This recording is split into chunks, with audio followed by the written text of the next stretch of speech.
Hello there. My name is Stephen Dargater.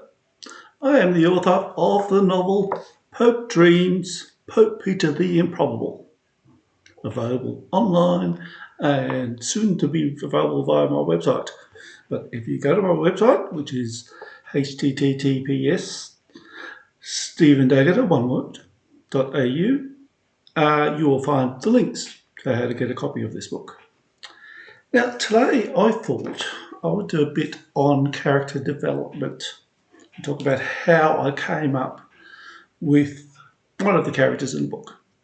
And as this is the first time I'm doing this, we'll start from the top and we'll talk about Peter MacDonald, who is the main protagonist in the novel. Now, as you know from the synopsis, Peter is a married father of six. He's married to Mary MacDonald and lives in Dublin, Ireland. Now, to start with the basics of why Ireland. I'm Australian. I was born in Australia. My experience with the Catholic Church is in Australia. So there are a couple of reasons why I wanted Peter to be Irish. The first one was logistics. As the story goes, he had to be somewhere where it wasn't a big, it wasn't a huge endeavour to get him to Rome if he had to go to Rome. So obviously from Dublin to Rome, you can get there in a few hours. From Australia to Rome, you're looking at about 24 hours. So it wouldn't make sense that someone would be able to drop everything and go overseas, as Peter does in the novel. I guess the other reason why it's Irish, I was obviously thinking of the movie or the telly series that might come from the book, and things are generally a bit funnier in Irish. Sorry, people from Ireland, but the Irish accent is very appealing and open to very humorous words they can use, which are not swear words. So it's not the bad F word. They've got the other F word that they could use, and they use it quite frequently. And I've used it quite frequently in the novel, and that's been very enjoyable. I guess now going to the name, first name Peter. Well, because the novel loosely points towards moving the church in a new direction, the working title for the novel was New Foundations, and really playing off Peter being the rock that founded the church, and St. Peter is often referred to as the first pope. So that's why I thought his name had to be Peter, because we're looking at a paradigm shift here, so we're changing things up a bit. So he would be Peter. Now, MacDonald was an interesting one. I think I may have had a different name to start with, but I needed something in the story that would let there's one Irish cardinal who knows him very well, and there's another Irish cardinal who knows of him. So that cardinal needed something to jog his memory as to who this guy in his dream was. He obviously recognised him, but he needed something to jog his memory to come up with his name, to recall his name. And that vehicle I came up with was a McDonald's outlet. So he's going down the street, he's distracted by some youths who trying to mess with him a bit, but just having some fun with him, just having some banter. And he sees the McDonald logo. It's all McDonald. And he puts two and two together and works out the guy in his dream is this fella Peter MacDonald, who he has met on a couple of occasions, and he is a good friend of Father Mick, who is Peter's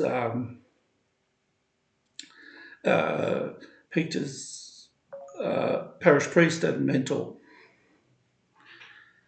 So that's about the basics of Peter MacDonald.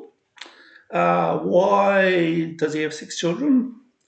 I wanted to, because the vasectomy story was always in there, I wanted to show that it was not adverse to having a big family. So it's not like he's having a vasectomy because they've had too many kids. It's more that they feel like they've had enough kids. And which is the truth of a lot of Catholic families, that um, the myth that they don't practice birth control is obviously a myth. So, and I know a lot of Catholic men, including myself, who have had vasectomy.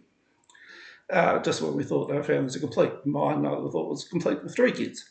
Peter and Mary, she had 5 pregnancies. She had 1 set of twins, and they've ended up with 6. And they thought, well, yeah, it's probably enough. And as they're approaching their 40s, they thought, yep, Mary wants to get on with her life as well. So that was the reason there. But also, you can't judge him too much for wanting to have a vasectomy, because he's had six kids, 6 of the little beggars anyway. So you can't blame him for shutting up shop now. So he's done his bit. Let's put it that way. In terms of his employment, he works for a local council, and I made him a town planner. I don't know why I made him a town planner. I just thought it was a good job. I have since worked for local government. At the time I came up with that story plot, I hadn't worked for local government. So I know a lot more about town planning now than I did back then, being a civil engineer by profession. But it's sort of being like a middle manager in local government.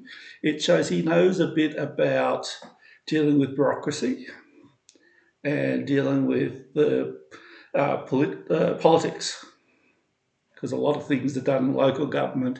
You have to have political sensitivities towards them. So you got to work with what the councillors. Not that councillors run the show, but certainly you have to deal with their sensibilities. So I thought that was a good mix. So he's not coming into the job totally unskilled. The other thing is that the volunteering as a pastoral counsellor. Well, that's obviously something I know a lot about, because I've done that since 1996 to about 2010. I was on various pastoral councils. So that's not to say that Peter is me. What that tells you is Peter knows what I know. So I haven't studied theology, I studied engineering. I was obviously involved in the church from a young age as a catechist, so I've been a lot of retreats, been exposed to a lot of different theological discussions. So that's really what's built up my knowledge of theology and religion and my belief systems. So it's all been within the Catholic Church. So the theory there is you can't accuse me of not being Catholic because I support LGBTQ rights or I support pro-choice, because my mindset was developed within the Catholic Church. And I think my belief systems are consistent with being a Roman Catholic, even though many Roman Catholics would not. If you can make sense of that, you're a good candidate to read the book. So that's about it. It's a story of Peter MacDonald. I'm currently in an undisclosed location working on the sequel, which I'm hoping will be out next year. I did say it was going to be out in 2023. It's long gone. So let's go for 2026, shall we? So yeah, until next time, enjoy, and don't forget to run out and go buy a copy of this book. Order it online and tell your friends if you like it. And if you don't like it, tell your friends. If you want to get me banned by the Catholic Church, tell the bishops, because I'd really like that. It'll really be good for publicity. Anyway, that's all for now. And don't forget to check out all the blogs on the website. Thank you very much. Bye.